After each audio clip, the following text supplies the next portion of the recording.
congratulations, because I just hear that you're an award-winning PR agency. So Yeah. which award did you win?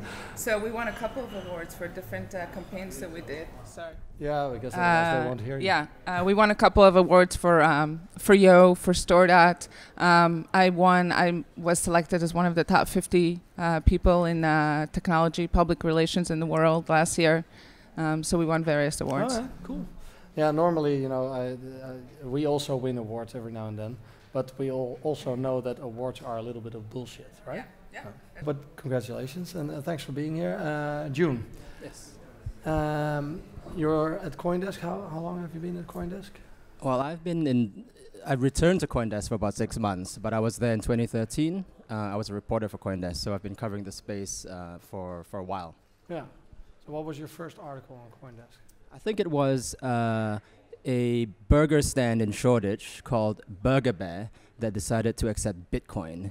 And this was when Bitcoin was going through the stratosphere from, I think, about $20 to $200. So it was a big deal at the time. And were you bullish at that time? Yeah, I mean, I think, you know, the idea of a decentralized money is something that all of us in the space are very interested in. So I think, and Bitcoin has proved that it has the legs to do that. So at CoinDesk, is there a policy for holding coins? Or? Yeah, we have a policy. You can own coins, but you have to declare it to the management, and you're not allowed to sell it. I think the time period is 6 months, so you can't do short-term trading, basically. Okay, sounds fair, right? And then are you disclosing that if you write about the coin that you're owning? Yeah, I think that policy is listed on our website. Yeah. Well, yeah. So, but is it also followed up on, or is it? Sure. Yeah. Absolutely. Okay. Yeah. Perfect. And can you say something about the traffic on CoinDesk? How big are you? Yeah. So I think we're doing an average of about 3 million uniques at the moment. Yeah. And obviously. And how much was that in January? That was a lot more. I mean, it was more than 10 million uniques. Okay. Yeah. It's a pity. I was going to say the Bitcoin price obviously affects everything, right? Whether it's enterprise blockchain, private blockchain activity, website activity, it's the tide that lifts all boats. And how many journalists do you have on staff? I think our newsroom's like 20 people, 20 odd people. Sizable. Is it decentralized? A lot of people are based in New York, so the company's about 50 odd people. A lot of them in New York, but obviously journalists are spread out, around the world. We have a couple of people, 2 or 3 people in Europe. Yeah. And you're based here? I'm based here in London. Yeah. In London. It's a great city. Yeah. And thanks for having us. I like it. Well, yes. Thanks for visiting. So we're going to talk about well, I think the title is actually publicizing successfully publicizing an ICO, but maybe that's where we have to start off. I mean, ICOs is maybe the word of 2017 and 2018 as well, but maybe it will never return in 2019.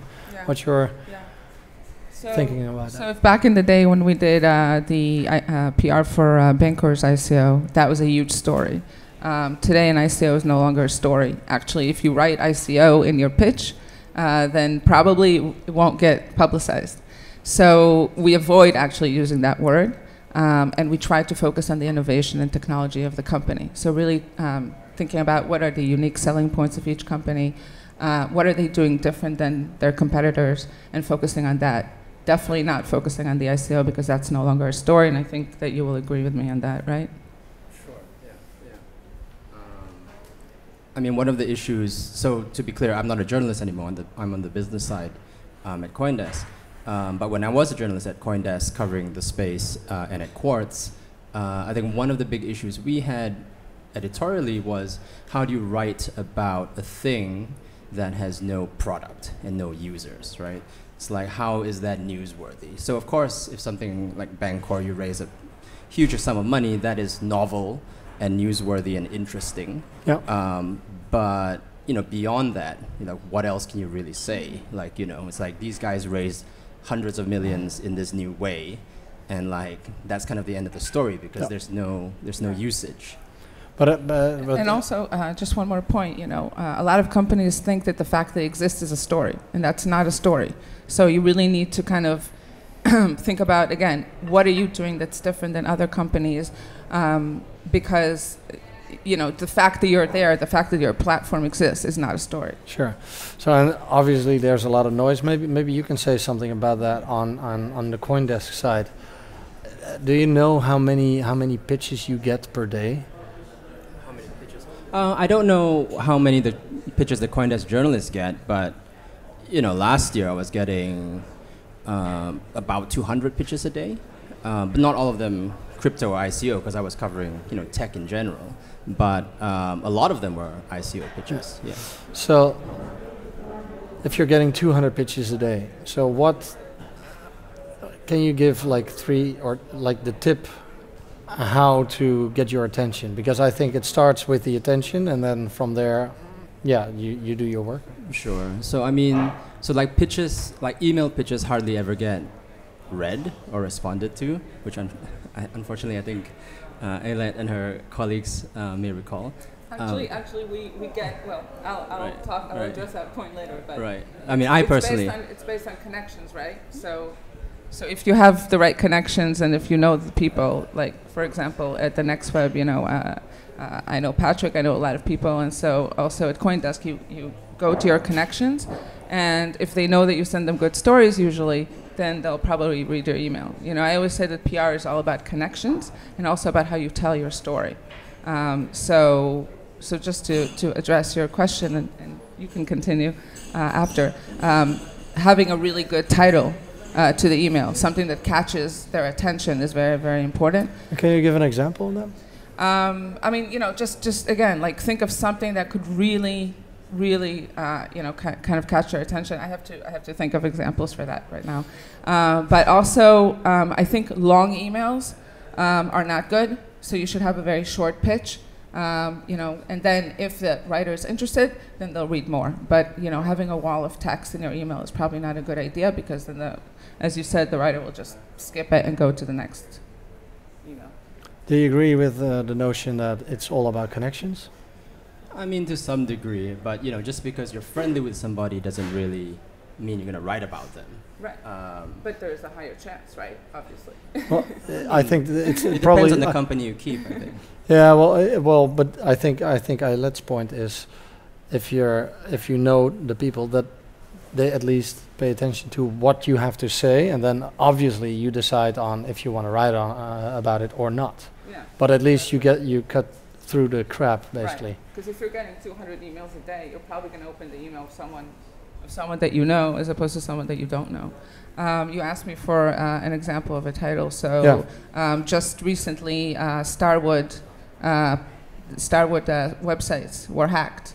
And so, one of the companies we work with on the blockchain, they're helping to secure data. And so we use that pitch in the title to talk about could it have been prevented? And I think one of the most important things that you can do is take what's happening in the news right now and somehow connect that to your story, because it makes it more timely and it makes it more interesting for the writers to write about.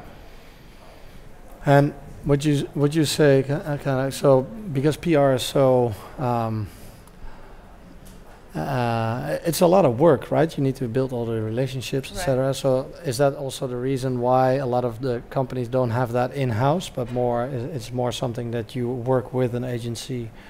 And would you actually recommend, or let me put it differently, at what point do you recommend for a startup to work with a PR agency, and what do they have to? What are the 3 questions that they should ask you in order to figure out if you're the right agency? Mm-hmm. Well, I think that it takes time to build connections, right? It takes quite a few years, and so if you're going to hire someone in-house, by the time they have those connections, it's going to take a really long time. So you may as well hire a PR firm or a PR person that already has those connections in place.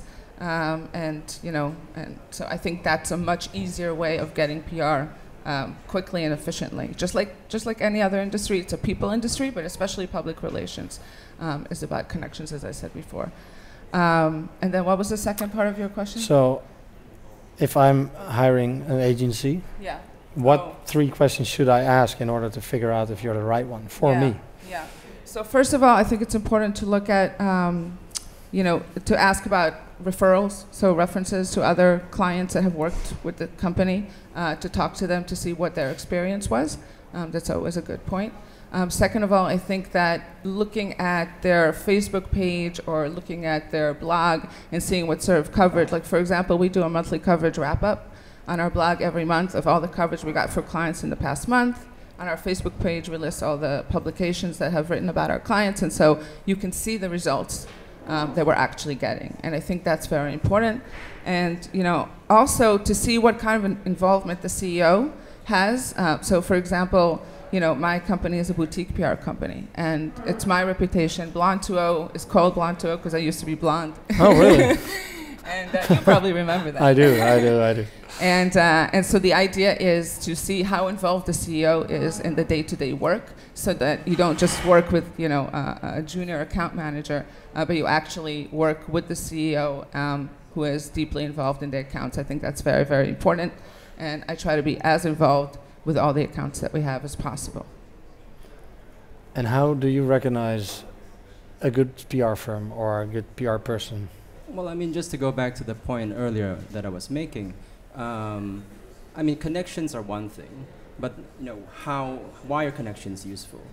Connections are only useful if you can deliver the goods to the journalists, right? So from a journalistic point of view, the best PR folks I've worked with are people who are authentic, who understand the space, and have a genuine relationship with their clients, right? So you can actually give me access to the CEO or whoever that newsmaker is within the company.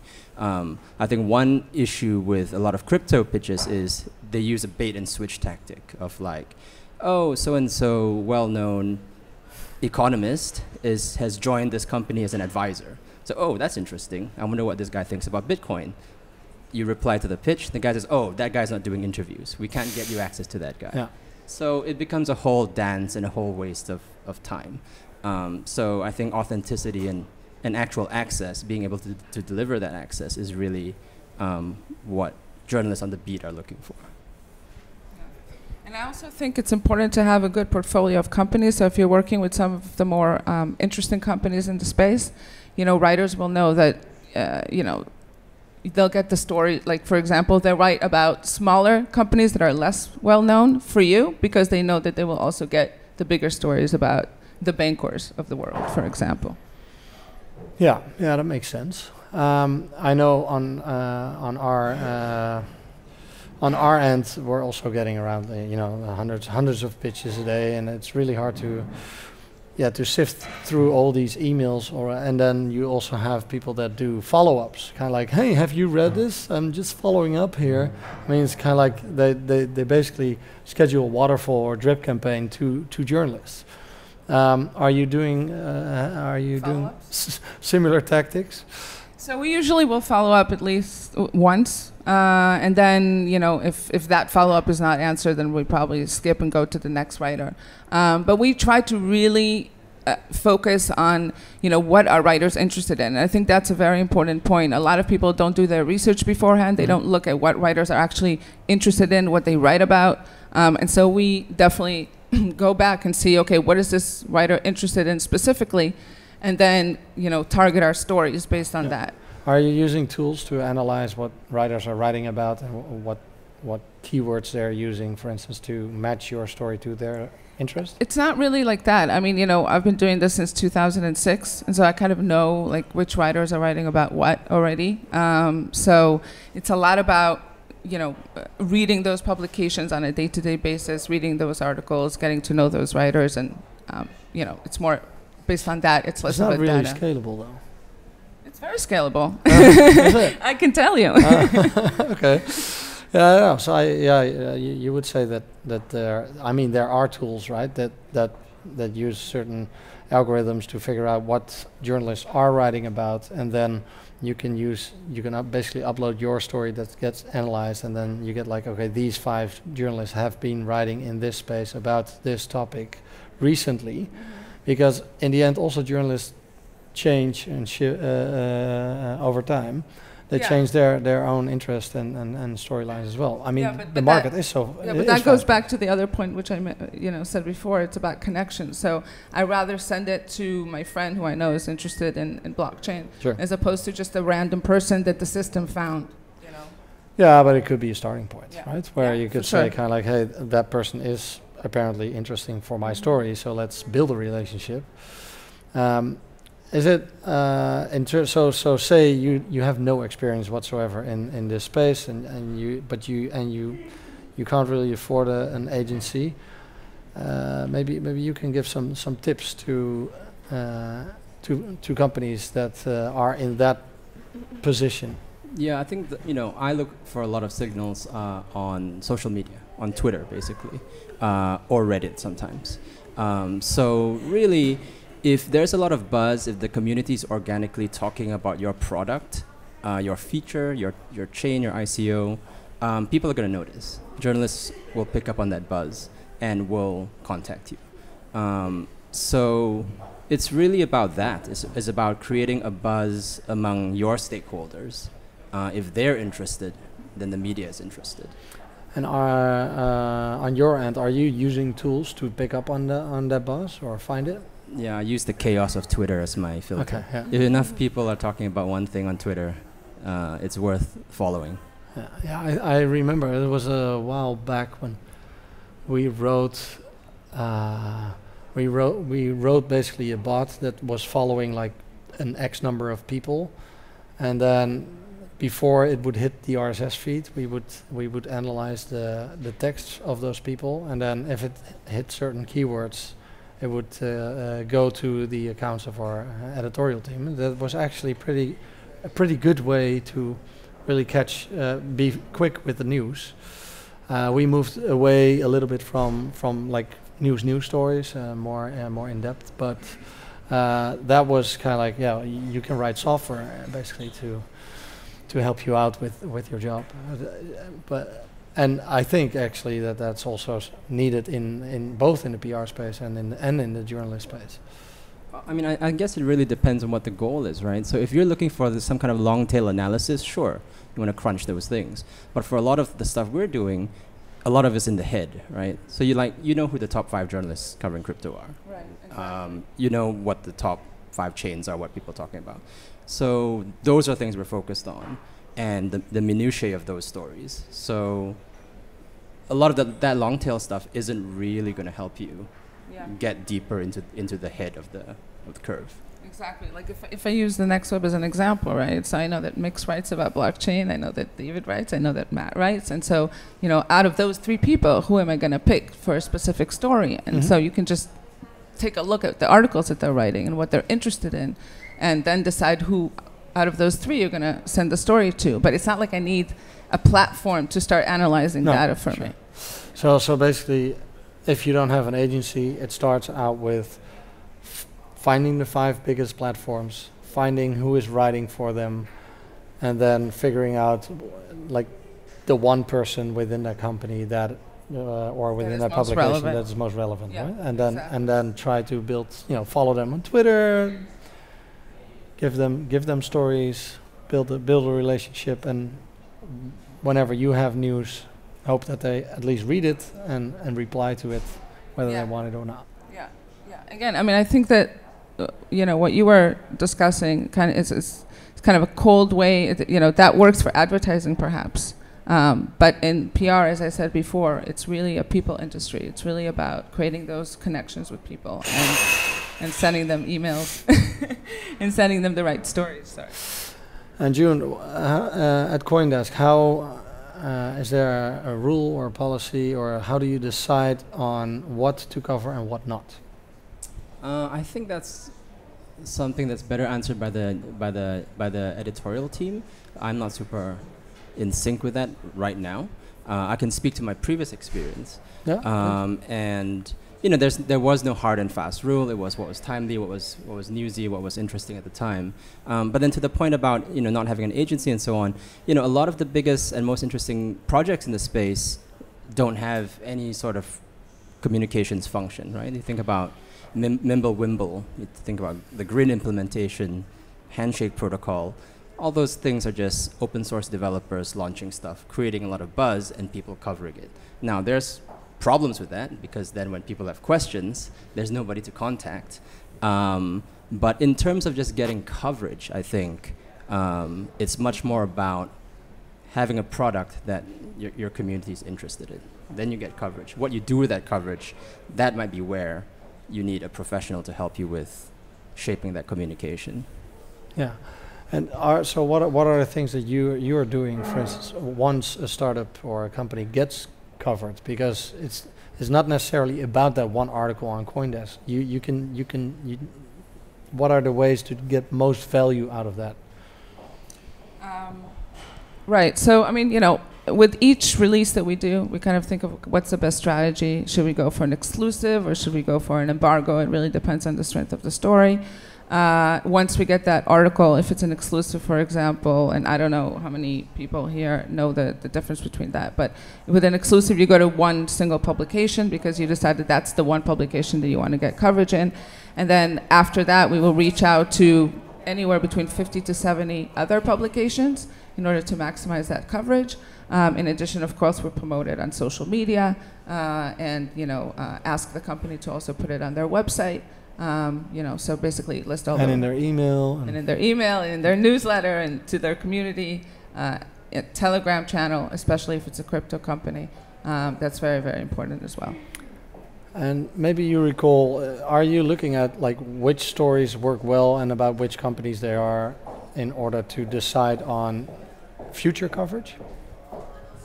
Sure. So I think, you know, one strategy is to follow individuals with interesting track records in the space and what they are doing.